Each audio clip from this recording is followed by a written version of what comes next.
설교하는 목사가 노래하는 가수를 부러워한다면 여러분 왜 그럴까요? 이유가 뭐라고 생각하십니까? 한 목사님이 하는 이야기를 들었는데요. 당신은 가수가 너무 부럽다고 해요. 이유가 뭐냐면 가수는 히트곡 하나 있으면 어딜 가도 계속 그걸 부르면 되니까. 근데 설교는 히트친 설교 계속 할 수 없다는 걸 똑같이 하게 되면 성도님들이 우리 목사님 설교 준비 안 하나 이런 생각하기 때문에 그럴 수 없다는 거. 그래서 가수가 너무 부럽다고 해요. 아마 설교자의 스트레스겠죠. 근데 제가 그 얘기를 듣고 한 가지가 저도 하나 더 떠오르더라고요. 가수가 부럽다. 이유는 가수는 다른 가수가 부른 유명한 노래 다시 부르면 뭐라고 합니까? 리메이크라고 하죠. 자기 스타일대로 굉장히 잘 살렸다 이렇게 하는데, 설교자가 다른 설교자의 설교를 그대로 하면 표절이죠. 바로 사이트에 올라가고 굉장히 큰 문제가 생기죠. 그래서 목사하는 게 너무 억울하다 이것까지는 아니지만 그런 점에서 가수도 가수 나름의 고충이 있겠지만 그런 점에서 좋겠다 싶어요. 제가 왜 이런 말씀을 드리냐면, 오늘 전하는 이 본문의 내용이 작년에 우리 대림절 때 4주차 때 들었던 말씀과 거의 비슷한 본문이에요. 모두 기억나시죠? 기억이 안 나나요? 리메이크 해도 되겠네요 제가. 네. 그때 이제 대림절이라서 좀 적합한 본문을 채택하면서 이 본문을 채택했는데, 그때 누가복음을 설교할지를 몰랐기 때문에 이렇게 오늘 다시 이 본문을 만나게 됐어요. 그래서 그때와는 조금 바로 뒤에 있는 또 다른 본문으로 말씀을 함께 나누려고 해요. 신기한 것은 좀 비슷한 내용을 다루고 있지만 말씀은 늘 새롭다는 것입니다. 그때 씨름했던 내용과 또 이번에 말씀을 준비하면서 씨름하면서 깨닫게 된 내용이 굉장히 다르다는 것은 참 말씀이 주는 늘 새로움이 있다는 마음이 들고요. 또 한 가지는 그때의 나와 또 지금의 내가 변화였고 다르고, 그때의 상황과 지금의 상황이 또 다르기 때문에 하나님이 좀 다른 은혜를 또 주신다라는 마음이 제 마음 안에 많이 들어요. 여러분 이미 들으셨지만 기억이 전혀 안 나시기 때문에 정말 새로운 마음으로 오늘 다 함께 우리 말씀 함께 들었으면 해요. 앞선 누가복음 1장에서 예수님이 태어나시기 이전에 어떤 일이 있었는지에 대한 말씀을 저희가 쭉 들었어요. 예수님이 태어나시기 이전에 그 출생과 관련되어 있던 사람들, 또 그 출생을 준비해야 했던 사람들에 대한 이야기가 1장에 나오는데, 이제 2장 1절부터 7절까지는 예수님이 출생하시는 말씀이 있고요. 그 다음에 이어진 2장 8절부터는 예수님이 출생하시고 난 그 다음에 예수님의 출생을 맞이한 사람들, 예수님의 출생을 경험한 사람들의 이야기가 나와 있어요. 그러니까 1장에는 예수님 출생 이전, 그리고 2장은 예수님 출생 이후에 사람들에 대한 이야기가 나와 있다는 것이죠. 이 예수님의 출생이라고 하는 이 복음이라고 말하는 이 복음을 가장 처음 그럼 접한 사람들이 누구냐면 바로 오늘 본문에 등장하는 목자들입니다. 작년 대림절 설교 때 이 목자들이 어떤 사람들이었는지 제가 설명을 드렸었지만 한 번 더 말씀을 드리려고 해요. 당시의 목자들은 사회적 지위가 아주 낮은 사람들이었습니다. 당시에는 동물을 돌보는 일을 하거나 동물의 가죽을 취급하는 그런 사람들은 굉장히 사회적 지위가 낮은 사람으로 취급했어요. 목자들이 그런 사람들이었습니다. 여러분 우리가 그런 말 하죠. 직업에는 귀천이 없다, 직업에는 높고 낮음이 없다라는 말을 우리가 하기는 하지만 여러분 살아보시면 정말 그렇던가요? 그렇지 않은 게 있지요. 우리가 사는 세상은 사람들이 나름 만들어 놓은 높고 낮음이 있습니다. 굉장히 학력이 높거나 아니면 소득 수준이 굉장히 높거나 아니면 좀 이름만 대면 아는 유명한 회사에 다니면 가만히 있어도 사람들이 이렇게 높여주는 게 있죠. 반면에 좀 자기가 생각하기에 좀 별 볼 일 없는 그런 일을 하고 있다고 판단되거나 좀 그런 일을 하고 있다고 생각되면 누가 뭐라 하지 않아도 괜히 움츠러들죠. 무슨 일 하세요 물으면 괜히 그냥 말하기를 좀 쑥스러워하는 그런 마음을 우리가 갖게 됩니다. 우리가 사는 세상이 그렇다는 거예요. 당시의 목사들은 대놓고 무시하는 그런 세상을 살았습니다. 평범한 유대인들이라면 누구나 법정의 증인이 될 수 있었어요. 그런데 목자들은 법정의 증인도 될 수 없었습니다. 그런 자격도 없었던 사람들이에요. 왜냐하면 이들의 말은 신뢰할 수 없다고 받아들여졌기 때문이에요. 당시 목자들은 대개 자기 소유의 양을 돌보는 사람들이 아니라 돈을 받고 그 주인의 양을 대신 돌보는 그런 사람들이었습니다. 그러다 보니 자기 소유의 양이 아니다 보니 어떻게 하겠습니까? 뭐 도둑을 만나면 살기 위해 도망치거나, 아니면 맹수를 만나도 그렇거나, 아니면 때때로는 양을 잃어버렸다고 하고 그 양을 빼돌려서 몰래 뒷돈을 챙기는 그런 일을 했던 당시의 목자들이라고 여겨졌어요. 그러다 보니까 사회적 지위도 낮은 데다가 사람들에게 신뢰도 받지 못하는 사람들, 그런 사람들이 바로 오늘 본문에 우리가 보는 목자들이었습니다. 개중에는 정직한 목자들도 있었겠죠. 하지만 대체로 목자들이 그런 사람들로 여겨졌기 때문에 사회적인 시선과 선입견은 믿지 못할 사람들이라고 여겨졌다는 거예요. 그런데 바로 이런 목자들이 세상을 구원할 예수 그리스도가 이 땅에 오셨다고 하는, 구원자가 왔다고 하는 그 복음에 대한 소식을 가장 먼저 들었던 사람들이라고 성경은 기록하고 있어요. 그것도 보면 여러분 우연히 들은 게 아닙니다. 하나님께서 천사들을 통하여서 직접 선택하셔서 직접 보내신 것이라고 성경은 얘기해주고 있어요. 우리가 오늘 이 말씀을 보면서 주목해야 될 부분이 바로 이 부분이에요. 누가복음 2장 8절부터 12절을 보면 이렇게 말씀하고 있어요. 그 지역의 목자들이 밤에 밖에서 자기 양떼를 지키더니 주의 사자가 곁에 서고 주의 영광이 그들을 두루 비춤에 크게 무서워하는지라. 천사가 이르되 무서워하지 말라. 보라, 내가 온 백성에게 미칠 큰 기쁨의 좋은 소식을 너희에게 전하노라. 오늘 다윗의 동네에 너희를 위하여 구주가 나셨으니 곧 그리스도 주시니라. 너희가 가서 강보에 쌓여 그 위에 누워있는 아기를 보리니 이것이 너에게 표적이니라 하더니, 이 말씀을 보면 하나님이 선택하셔서 그들에게 이 복음을 전하고 있다는 것을 우리가 알 수 있죠. 이 본문을 보면서 저에게는 이런 좀 질문이 한 가지 떠올랐어요. 목자들은 과연 이런 복음의 소식을 처음 들을 만한 자격이 있는가? 여러분, 자격이 없습니다. 오늘날로 굳이 비교하면 목자들은 어떤 사람이냐면 사기 전과 한 3범에서 5범쯤 되는 사람들이에요. 늘 사람들을 속여서 그들의 이미 감옥에 여러 번 왔다 갔다 한 전과가 있는 그런 부류의 사람들이에요. 자격이 없지요. 어떻게 이들이 말하는 소식을 들을 수 있겠으면 신뢰할 수 있겠어요? 그럼에도 불구하고 하나님은 왜 굳이 천사들을 통하여서 이런 사람들에게 복음을 가장 먼저 전하셨을까요? 왜 이들이 가장 먼저 듣게 하셨을까요? 우리가 그동안 알고 있던 상식과 경험으로는 잘 이해가 되어지지 않지요. 그런데 이 이유에 대해서 말씀을 준비하면서 보는 가운데 하나님의 섭리를 깨닫게 되었습니다. 바로 이 목자들이 우리라는 사실입니다. 제가 이런 결론에 도달하게 된 이유가 있어요. 양육을 하거나 모임을 제가 종종 하게 되잖아요. 양육하거나 모임할 때 이렇게 나눔을 하다 보면 성도님들이 많이 하는 말이 있습니다. 가장 무슨 말을 많이 하시냐면 제가 부족해서 잘 못해요. 이런 얘기를 많이 하세요. 제가 사람이다 보니, 저도 사람이라 보니 뭐 이런 걸 잘 못해요. 그런 얘기를 많이 하세요. 또 목회자로서 제가 이제 교회에 어떤 일을 하기 위해서 좀 섬김을 요청하고 함께 동역하기를 이렇게 권면하는 경우가 있습니다. 이런 자리에 좀 함께 섬겨주세요라고 말하면 무슨 말을 제가 가장 많이 들을까요? 목사님, 저는 되게 연약한 사람이에요. 제가 부족해서 뭐 이런 얘기. 심지어는 어떤 얘기를 하냐면 목사님은 제가 누군지를 잘 모르세요. 저를 아시면 이런 부터 안 하실 거예요. 뭐 이런 얘기도 굉장히 많이 하세요. 셀 모임하거나 훈련 모임 이런 거 막 하잖아요. 훈련 모임 하면서 말씀 묵상의 과제가 있어서 말씀 묵상, 이번 주에 말씀 묵상한 걸 한번 나눠봅시다 라고 이렇게 얘기하면 가장 처음 내뱉는 말이 뭘까요? 제가 이번 주에 바빠서요. 이 얘기를 많이 해요. 무슨 말입니까? 묵상 못했다는 얘기죠. 그죠? 많이 분주하기 때문에. 주일 예배 때 제가 이렇게 인사하잖아요. 뒤에서 인사하면서 가끔 이렇게 오랜만에 뵙는 분들이 있어요. 그러면 마음에 진짜 좀 반갑거든요. 그래서 굉장히 반가운 얼굴로 오랜만이에요 라고 인사하면 어떻게 할 줄을 몰라요.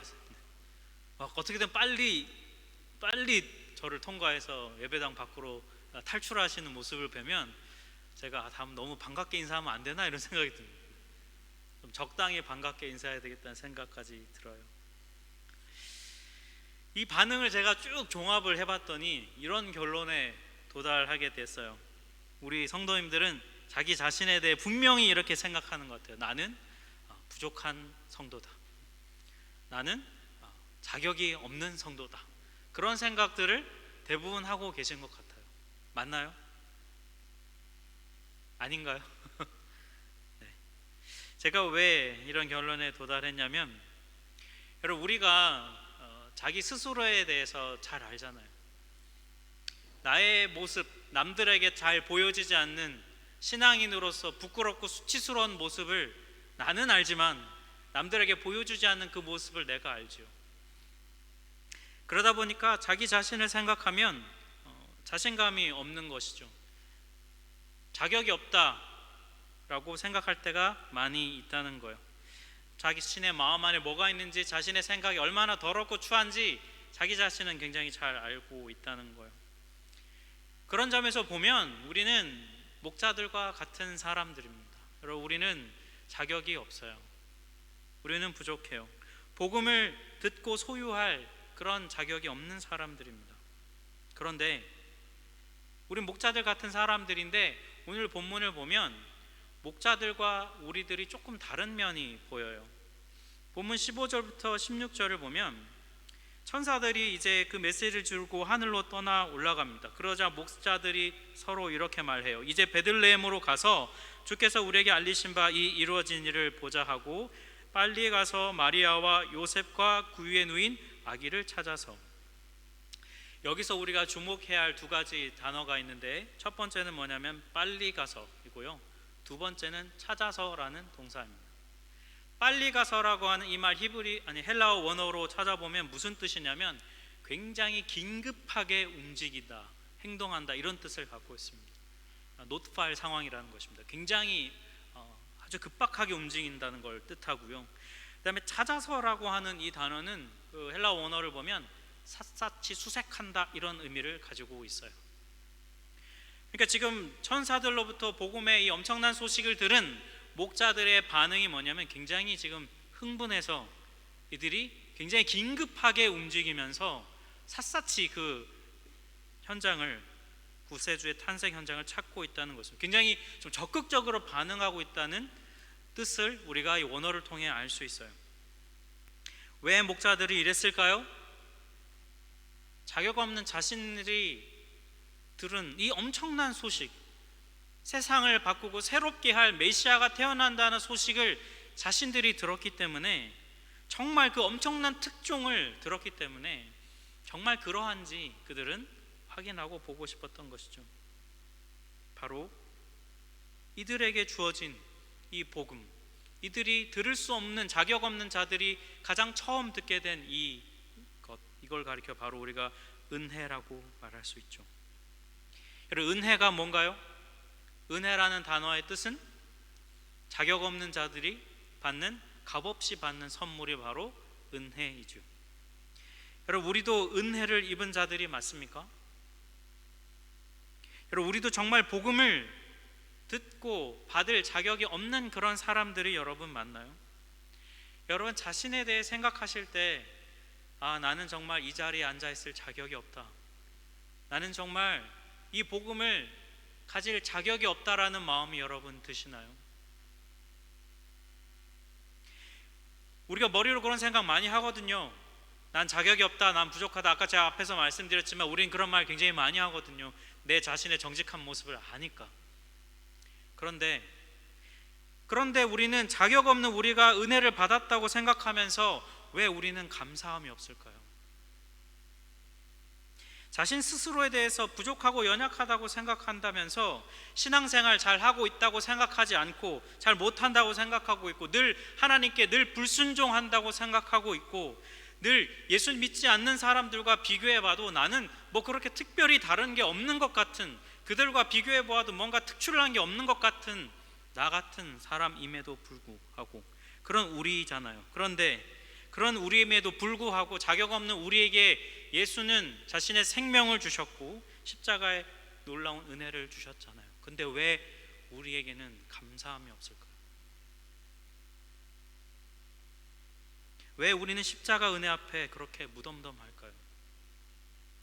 왜 우리는 찬양하는 데 감동이 없을까요? 왜 예배는 형식적으로만 드릴까요?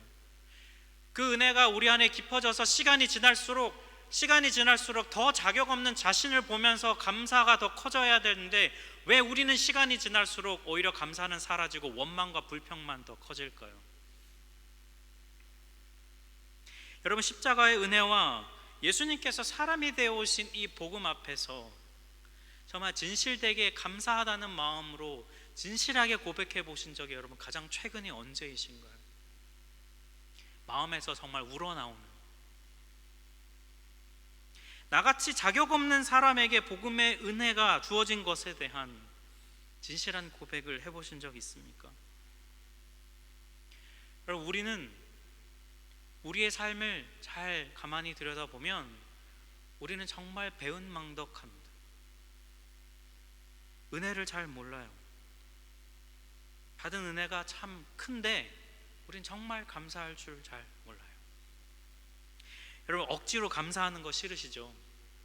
옛날에 수련회 같은 걸 가면 이제 갔다 오고 나서 감사하는 훈련을 하자. 그래서 하루에 막 20개씩 감사하는 거를 막 이렇게 적어봐요. 이렇게 한번 해보신 적 있으시죠? 교회 생활 오래 해보신 적 있는데 한 10개쯤 쓰면 더 이상 쓸 말이 기억이 안 나요.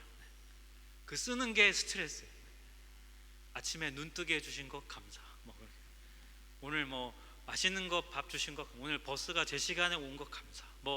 막 쓰다 보면 10개 이상 쓰기가 되게 힘들어요. 그러면 막 머리를 쥐어 짜냅니다. 억지로 그러다 보면 막 연필을 던지고 이렇게 살아야 되나, 이렇게 억지로 내키지 않은데 감사해야 되나, 이런 마음이 막 들 때가 있어요. 여러분, 그럴 때는요 진짜 멈추고 한번 십자가 앞에 가만히 앉아보세요. 정말 예수님의 십자가 앞에 한번 머물러 있어 보세요. 나는 이 은혜를 받을 자격이 있는가? 나는 지금 이 은혜를 누릴 자격이 있는가? 서둘러서 그냥 빨리 그래 난 죄인이지, 난 늘 못났지, 난 늘 부족하지, 용서해 주십시오, 그냥 이게 아니고요, 정말 진실되게 십자가 앞에 한번 머물러 있어 보시라고. 내가 이걸 받을 자격이 있는 사람. 우리는 늘 여러분 말로만 자격 있다고 말해요. 자격 없다고 말해요. 그리고 실상 우리의 마음은 자격이 있다고 생각하는 지점이 있어요. 내가 애썼고, 내가 수고했고, 내가 노력했고, 내 인생이고, 그런 마음이 있기 때문에, 푹 나에게 빠져 있기 때문에 은혜가 와도 감사할 줄 몰라요. 자격 없다는 마음이 있으면서도 감사로 연결되지 않는 이유가 있다면 우리 안에 자기의가 있기 때문입니다. 자랑할 것이 뭔가 있기 때문이에요. 자격이 있다는 마음이 요만큼이라도 있기 때문에 우리는 감사로 나아가지 못해요. 에베소서 2장 8절과 9절에 분명히 이렇게 선언해요. 너희는 그 은혜에 의하여 믿음으로 말미암아 구원을 받았나니 이것은 너희에게서 난 것이 아니요 하나님의 선물이라. 행위에서 난 것이 아니니 이는 누구든지 자랑하지 못하게 함이라. 분명히 말씀하고 있잖아요. 은혜에 의하여 믿음으로. 믿음이라는 것은 은혜를 받아들이는 행위를 말해요. 우리가 한 것은 주신 선물을 그냥 받은 것뿐입니다. 우리가 자격 없는 우리에게 주신 선물을 받았을 뿐인데, 그것도 우리 삶에서 가장 소중한, 우리 인생에서 제일 소중하고 중요한 것이 무엇입니까? 바로 구원이라는 선물이잖아요. 우리가 이 땅에서 받은 가장 소중한 선물인 구원이라는 선물을 우리가 받았는데요, 우리는 구원이라는 선물에 대해 감사하는 마음이 별로 없어요.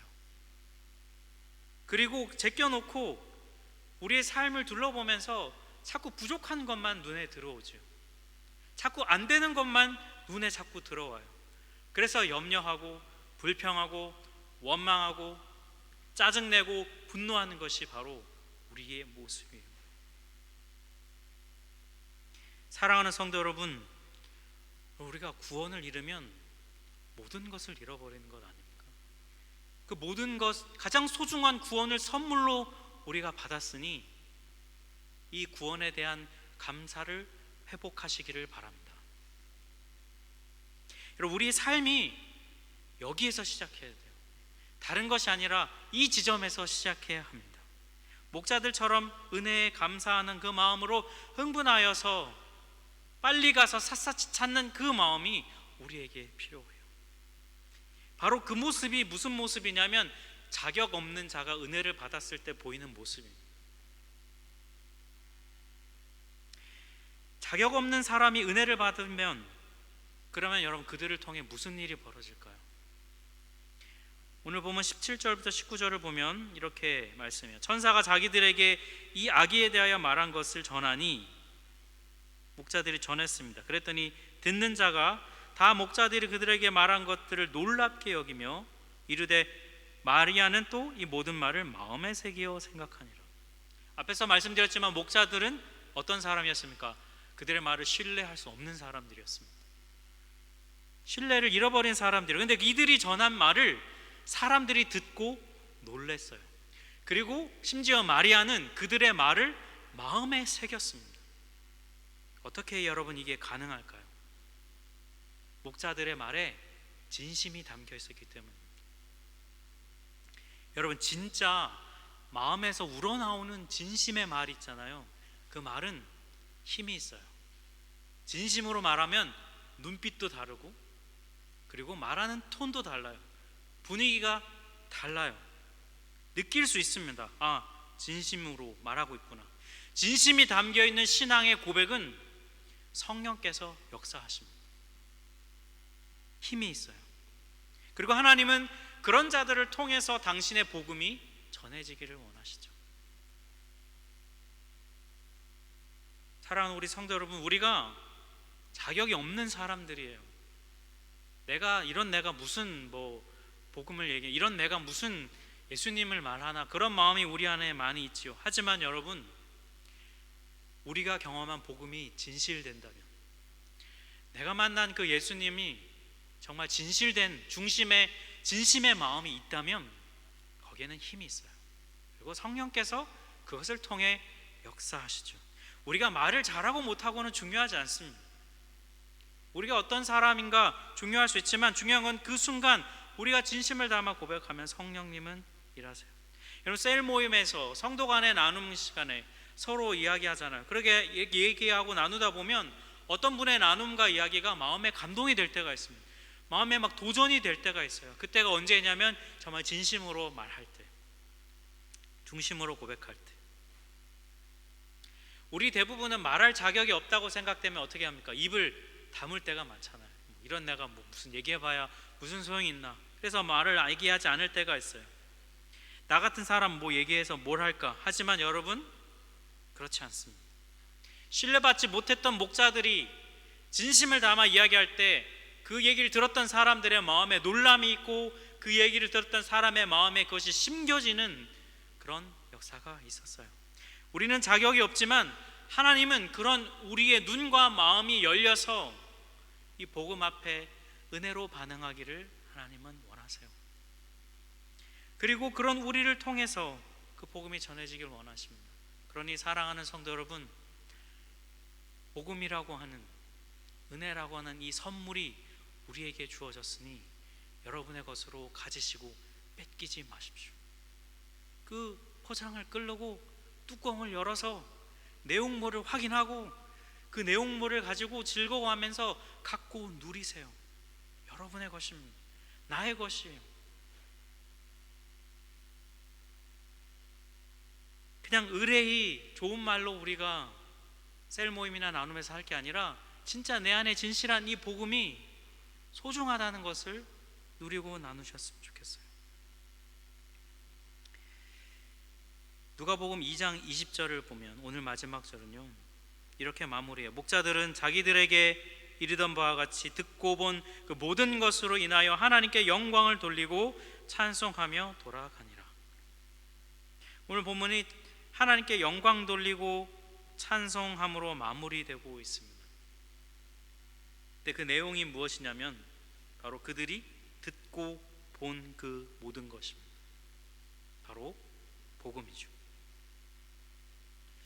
목자들은 그들이 진실되게 경험한 그 복음으로 인해서 하나님께 영광을 돌리고 찬양하고 있어요. 여러분, 우리가 이 땅을 살아가면서 여전히 우리에게는 염려가 있습니다. 여전히 우리에게는 고통이 있고, 여전히 우리에게는 아픔이 있습니다. 슬픔이 있습니다. 근심이 있고, 염려가 있고, 두려움이 우리에게 있어요. 하지만 그럼에도 불구하고 자격 없는 나라는 사람이 받은 가장 큰 선물인 구원이라고 하는, 그 복음이라고 하는 이 놀라운 은혜의 선물이 내 안에 있는 한, 그 나를 둘러싼 어려움 속에서도 우리는 찬양할 수 있고요, 하나님을 높여드릴 수 있습니다. 여러분, 그것이 바로 그리스도인의 삶입니다. 여러분, 시편을 읽어보십시오. 시편에 나오는 사람들은 그 많은 어려움 가운데 둘러싸여 있었어도 그들의 아픔과 힘듦을 토로하고 호소하면서도 그들이 결국 시편의 마지막에서 하나님을 찬양하는 이유가 있다면 그들은 구원이라고 하는 것을 붙잡았기 때문이에요. 자격 없는 나 같은 사람에게 주어진 이 은혜, 여러분, 진정으로 십자가 앞에서 내가 자격 없는 자라는 그 깨달음을 받으시기를 바라요. 그리고 자격 없는 나에게 주신 이 은혜가 얼마나 큰 것인지 진실되게 고백할 때 여러분을 통하여, 나를 통하여 이 복음의 은혜가 흘러가는 그 하나님의 축복이 우리의 삶에 있기를 간절히 원합니다. 우리 같이 한번 찬양하겠습니다.